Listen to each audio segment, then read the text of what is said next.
Welcome to the CentreCourt MBA Festival with Poets and Quants. My name is Matt Symonds, and with John Byrne, I will be your host for an event that brings together pretty much all of the world's top business schools. We're fortunate to have deans, admissions directors, career services directors over the 2 days of the festival.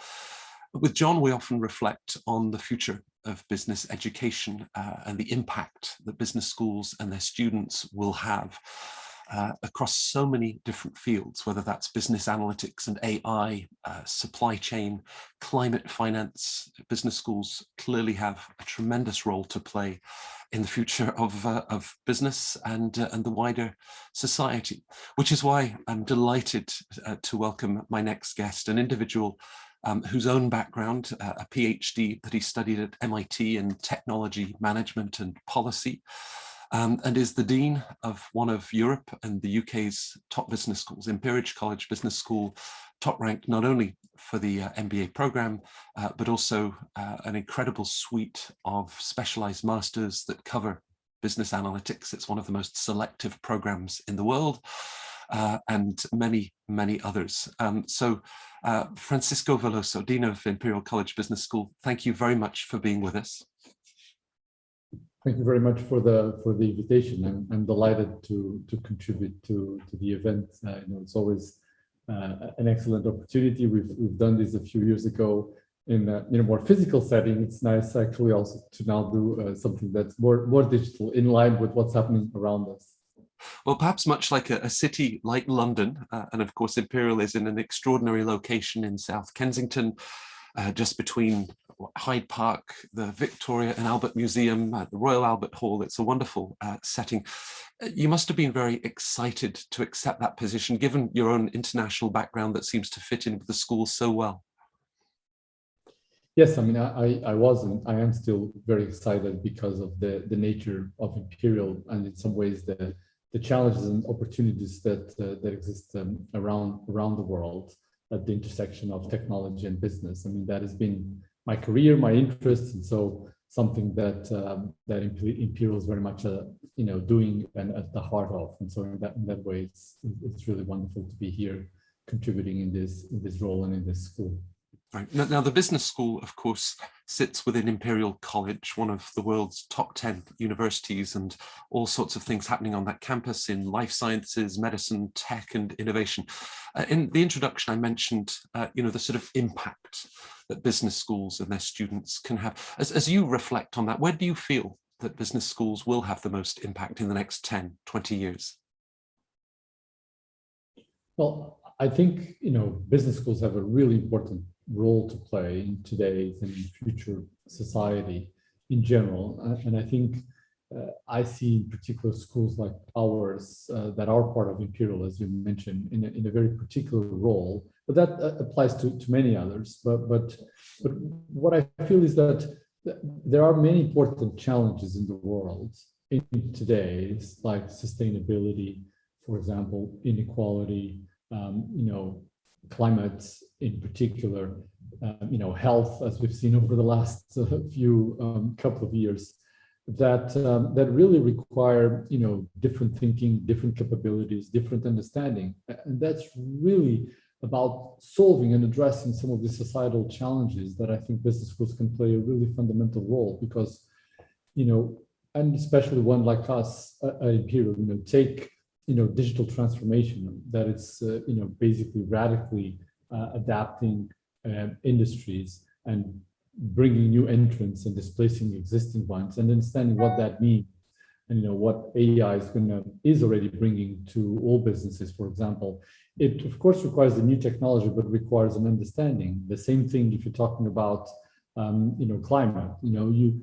How do you bring climate models into the heart of finance so that you can have a much more sustainable finance? For example, how do you unleash deep technologies to really address some of the world's climate problems? I mean, this is something that a business school like ours, but many others, can really contribute in a very direct way through the research and intellectual leadership, working in particular across fields within an institution to address these issues. That's one part that I think is quite important. The other part is, of course, to prepare the students to thrive in this world. You know, as a university, we're at the cutting edge of research and intellectual leadership, because that's something that distinguishes Imperial and any top university and business school in the world. But we're also in the business of educating, of preparing the students. And that means preparing them, of course, with the right technical capabilities. They need to understand, the tools of the trade at the cutting edge, and especially how they're changing over time. For example, the role of analytics over the last few years has been dramatically sharpened. But one thing that's also very important when we're thinking about our role is the human capabilities. Let's put it this way: empathy, judgment, responsibility. Lifelong learning. I mean, I think we have to think about our role not only preparing the students on the technical side, but really making them realize the importance of combining the technical element with the human capabilities if they want to thrive in business, and particularly in a very fast-moving world. And I think that that's absolutely critical. So I see that as really our role as business schools. It has to do to shape the future of business and society through the research and intellectual leadership, but also to prepare our students to be leading some of this change, and of course to do that, to drive that change for good, right? And this is something that's quite important in today's world. Right. Well, of course, with the convening power of the business school, your annual conference this year had a focus on responsible leadership. You welcomed CEOs from major retailers, major banks, senior partners at McKinsey, the healthcare sector. This sense of responsible leadership is something that you really look to embed and is very much part of the leadership journey of an Imperial College Business School student.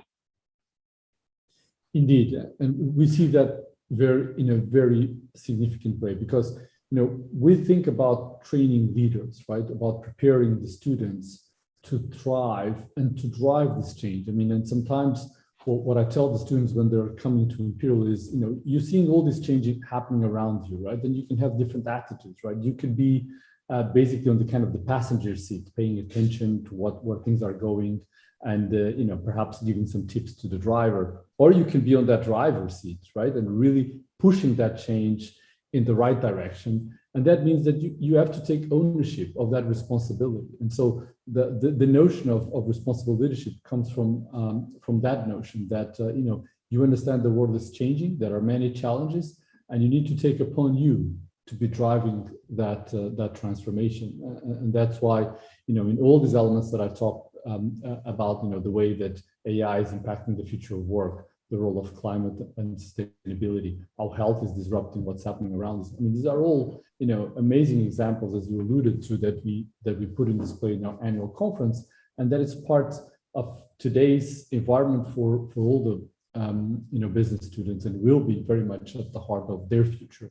And so that's why we see that as very important, and then that materializes in the way that we drive their education at a variety of ways. I mean, we created a center on responsible leadership precisely to signal the importance of this element, and we've been designing a variety of journeys for our students adapted to the different levels to really very much instill that element in what they do in a very significant, in a very meaningful way as they go forward.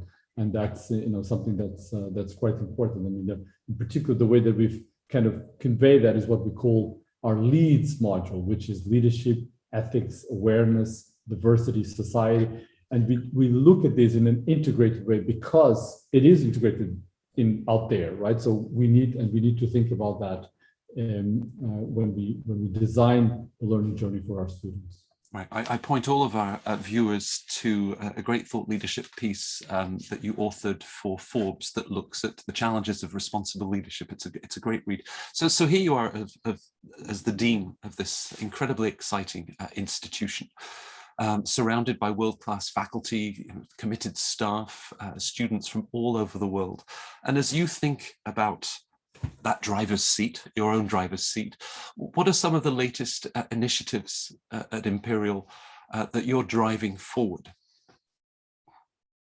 So thank you. I think we've, of course, like everybody else, we've been very busy, responding to the pandemic, and this is something that, of course, affected our community, our students, and we need to very much recognize that and celebrate the amazing response that we had in our entire community. And this is, of course, taking a lot of effort and dedication by our staff, both the professional staff and the academics, but also our students. And we really felt that it was a community response to these. And so I just wanted to note this, because I feel that our community really responded very, very well to what's been happening, and this has kept us all quite busy, given the magnitude of the challenge.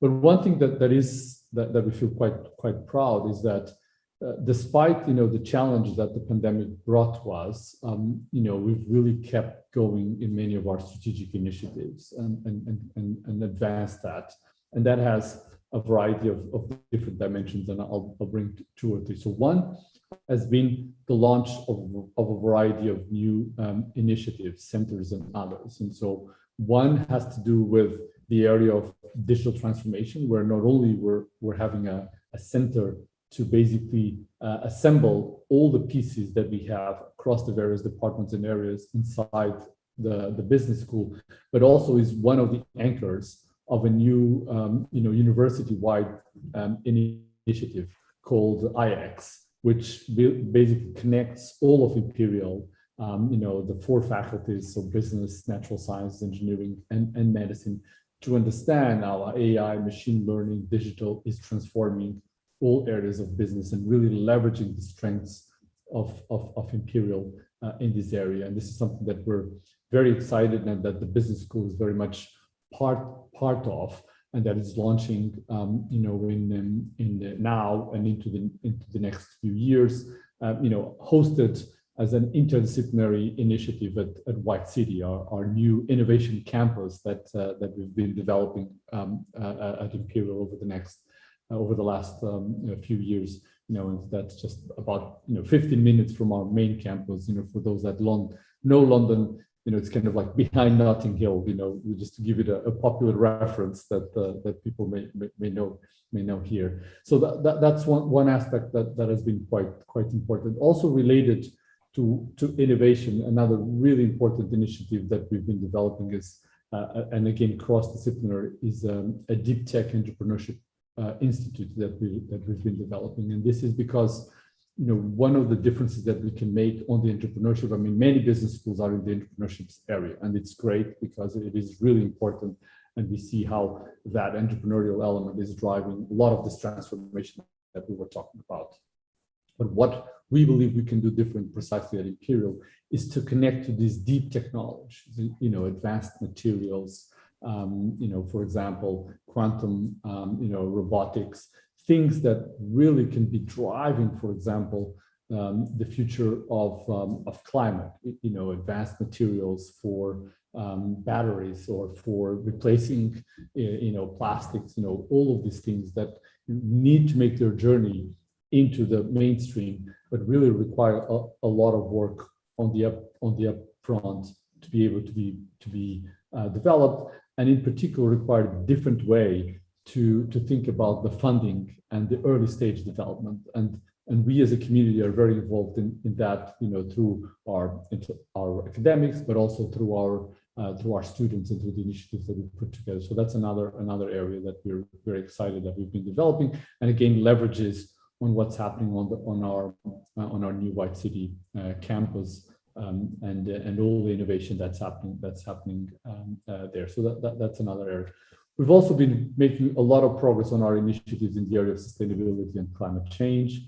We launched several years ago Center for Climate Finance and Investments, and now we've done a very important partnership with the Monetary Authority of Singapore and Singapore Management University to make it global and to make it a much more expanded initiative to really drive this notion of how do we bring finance to really, make us all be able to meet Paris and the incredible role that finance needs to play there. We're talking about, $3 to $4 trillion that need to be mobilized to do that.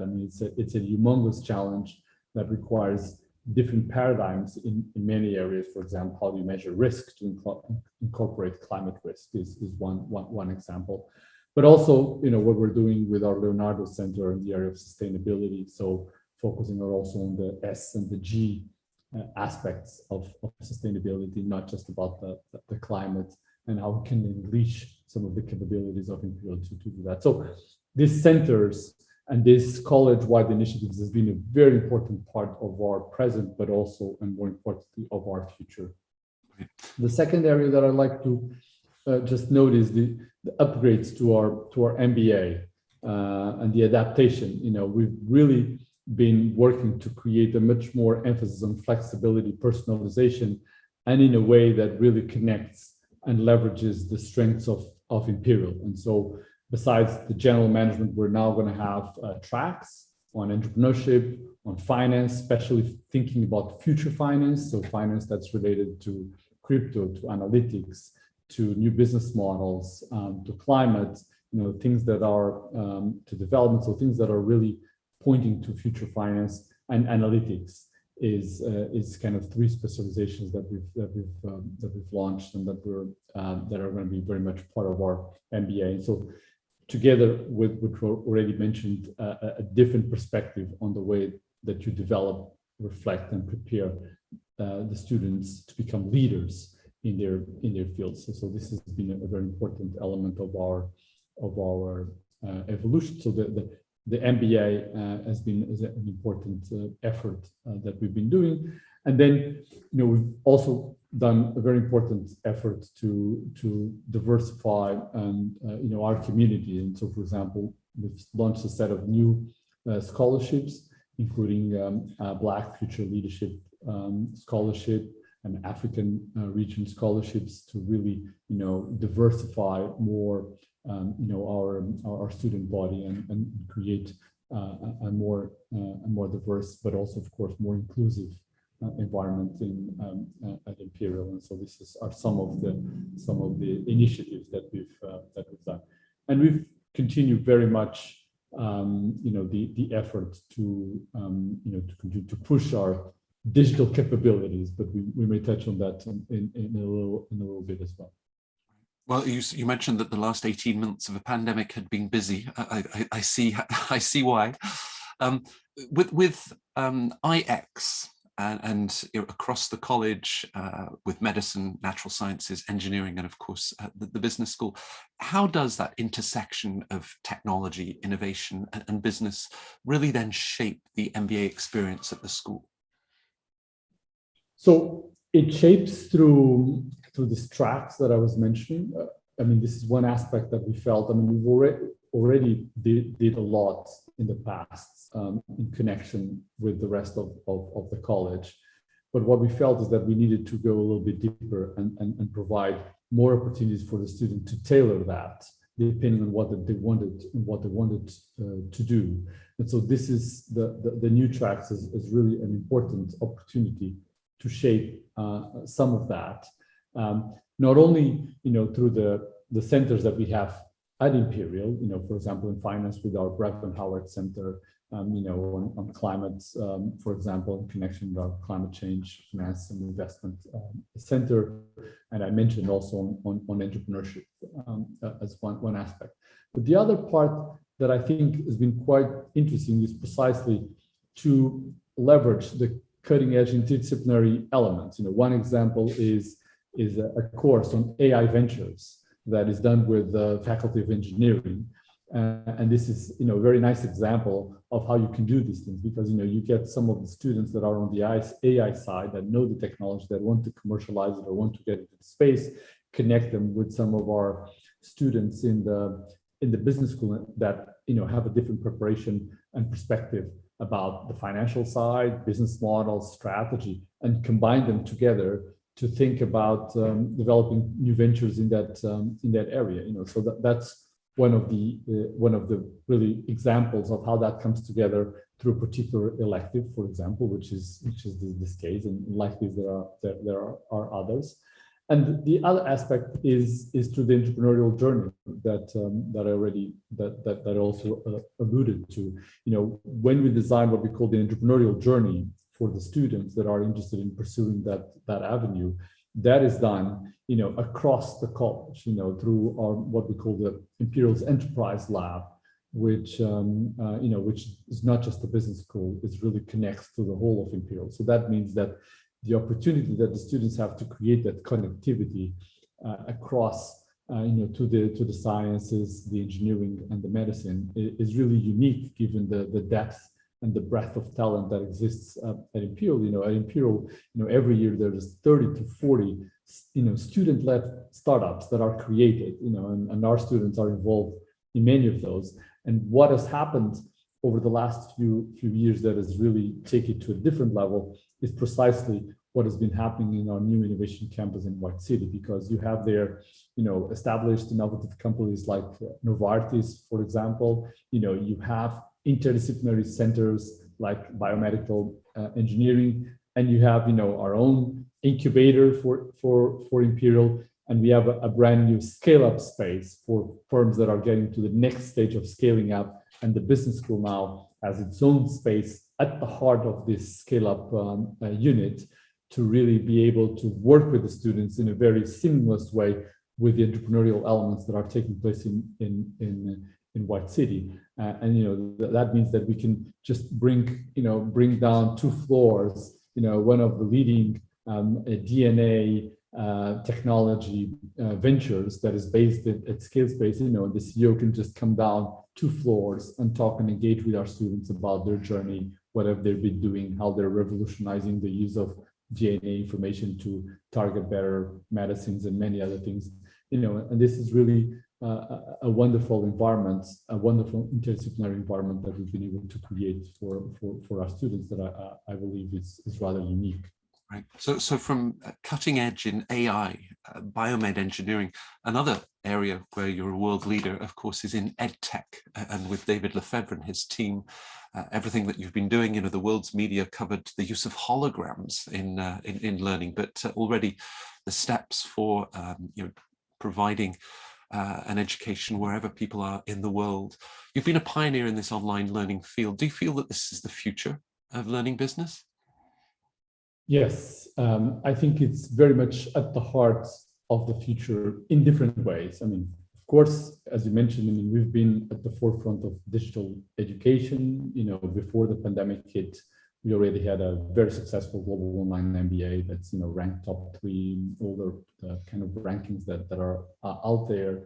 We had launched also a business analytics online, a strategic marketing online. So our presence on the online was already quite strong when the pandemic hit. What we had to do then is to apply the capabilities and the knowledge that we had for certain environments and deploy it very quickly to the entire portfolio, which is of course a massive change, but one that we were uniquely prepared to do. As we go forward, I think there are 2 or 3 elements on the digital that I think are quite important, and we plan to be very much at the forefront of all of those, because the notion of being at the forefront of innovation in learning and digital learning is also at the heart of our strategy. So the first one is this notion of an hybrid world. We're all now understanding what that means. We as a business school and our staff are working through that the same way that everybody else. What does it mean to people that are on the office, at home, the 2 together? How does that work? And one thing that we've done from the beginning is of the pandemic, we adapted all our lecture theater to what we call a flexible multimodal delivery environment. So effectively, we transformed the teaching environment in kind of a giant Zoom room. Let's put it this way. And the reason that that's important is not just because of the technology.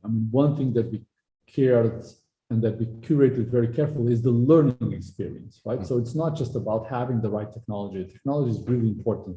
We have a cutting edge platform that we help shape and develop that's now been spun off and it's commercial, but it was created with the business school. But for example, one of the things that we did when we created the hybrid multimodal environment is that we created the figure of what we call a co-pilot. A co-pilot is kind of the eyes and the ears of the remote class in the physical class. So he or she is hearing what the remote is hearing and seeing what they're seeing. And they have a dynamic that they work with the local lecturer to make sure that there is a seamless integration between the remotes and the local. And so this is an example of it. You really have to think very carefully about the learning environment and not just the technology. And this is something that we placed a very important emphasis on. So in the future, we will be very much thinking that this hybrid environment is going to stay, right? I mean, and it's different. I mean, for the last few months has been because some students could not be in the classroom because of the pandemic.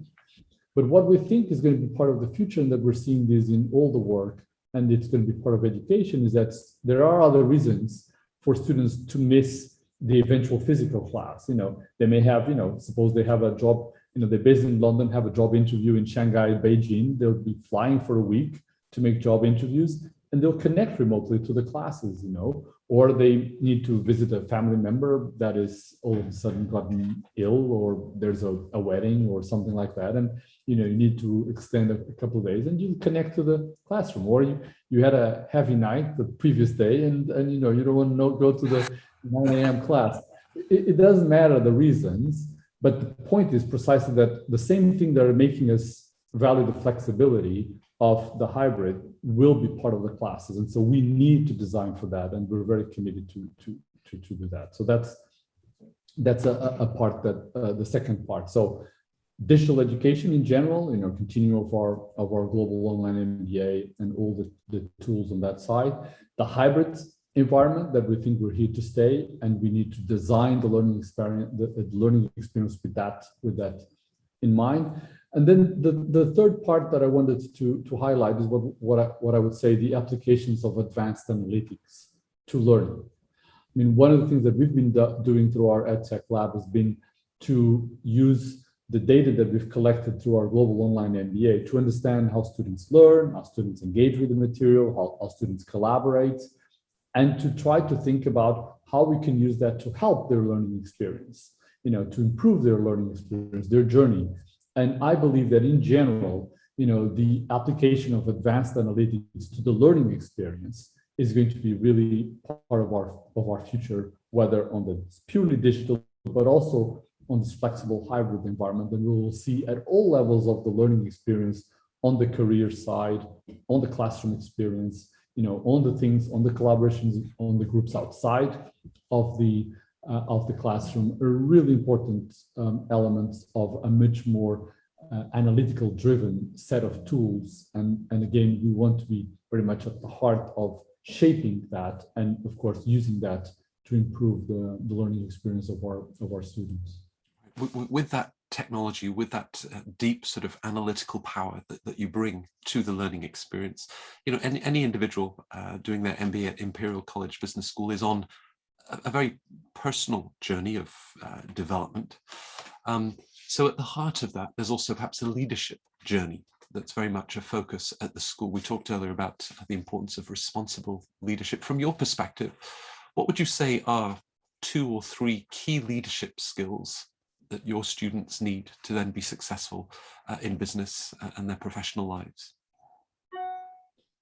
So I think I would talk about, I think this notion that we've created that we think is general, which is this responsibility. I think is really important, and so you need to understand this notion, and in particular what it means to you as a leader, you know, as a leader in preparation, in training, in development. You know, what does that mean to your environment? So I think that's a very important overarching recommendation perspective that I would suggest to any student to think about. You know, what does that mean for them? You know, because we talk about the purpose of the organization, we talk about climate, we talk about social. I mean, there's all these elements. I mean, we play our role in the environment that we connect to and that we help shape. And so the thinking about what that responsibility means for you, I think is a very important part of my advice. Then I would emphasize, I think, 3 more specific skills. Let's put it this way. That's why I'm saying the responsibility is a more overarching, you know, kind of a reflection as you develop your own journey through the leadership track. And the three more specific skills that I would highlight would be resilience, empathy, and creativity. Resilience, I think the pandemic has shown why it's so important. I mean, in many walks of life and in many contexts, we will be hit with small and big challenges, and we need to be able to weather that. And if the power of resilience was not as appreciated, I think that we've all learned to appreciate it over the last few months. I can tell you that my own journey with three kids, two of them, with young age of 6 and 7, juggling everything plus homeschooling for a few months, has certainly made me even appreciate more the role of resilience. Let's put it this way. The other one is empathy that I mentioned, and empathy is quite important because I don't think you can be a successful leader without being able to connect to others and to understand what's going through their minds.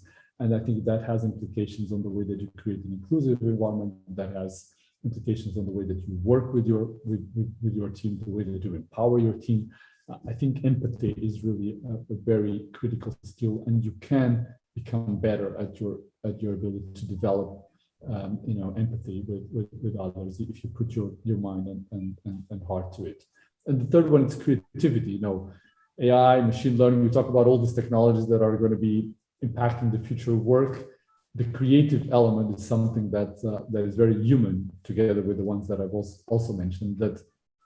That means that you really need to think that all the toolkits that are around you, you can leverage them, you can benefit from them, you can use them, but then you still need to be creative. That doesn't solve. You need to think about new elements, new approaches, new solutions, and there's no tool that's going to give that to you. And so developing that ability to be creative is I think the third skill that I would highlight. Well, of course, during the festival, we'll be sitting down with your colleagues, the admissions director of the MBA program, and also colleagues from career services. So to all of our viewers at CentreCourt, as you hold up a mirror and think about where business school fits in the next steps of your personal and professional journey, I would take those words to heart, these qualities of resilience and empathy and creativity, and reflect perhaps on how you've already demonstrated that and can share that in your application to Imperial College Business School, and obviously how that might then play out in the next steps beyond what will be an extraordinary one-year experience with Francisco's team. Francisco, it's always a pleasure to sit down with you and find out a little bit more about vision. Now I've got this sense of not just entrepreneurship, but deep tech entrepreneurship. I do hope to visit that wonderful new campus that you have in White City. Take care, you and your students. Enjoy an exciting new academic year. And thank you very, very much, Francisco, for joining us at the CentreCourt Festival. Thank you very much for the invitation. Always a pleasure to contribute, and looking forward to see you again. Be it digital, be it physically, and certainly the opportunity to meet the next generation of wonderful students that will join us in the next few years.